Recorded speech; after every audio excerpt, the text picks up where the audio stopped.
আরে কি কাটছো বসে বসে রাতের বেলায়? ওই যে কালকে রাতে বাজার করে আনলাম পুঁই শাক কুমড়োগুলো, তো কালকে পুঁই শাক বানাবো। আর সবুজের উপরে কিন্তু ওই কুমড়োর কালারটা হেভি লাগে আমার। হ্যাঁ, আমি হলুদ করেই আছি। হ্যাঁ, তাই রাতের বেলা বসে কেটে নিচ্ছি।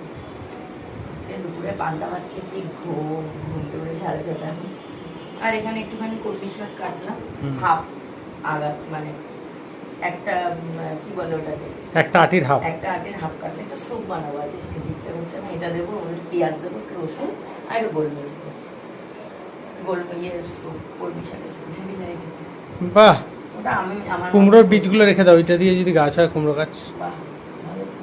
কোথায় পুঁতবে? তাও ঠিক। ছাদে গিয়ে দিয়ে আসতে হবে। এটা একটু কেটে রাখছি, কালকে এটা খাবো। আর রুটিটা দেখে 1-2 দিন পরে করবো। আমি বাজারে গেলে বিশাল শাক সবজি এগুলো কিনে, মায়ের স্বভাব আমার খুব ভালো লাগে।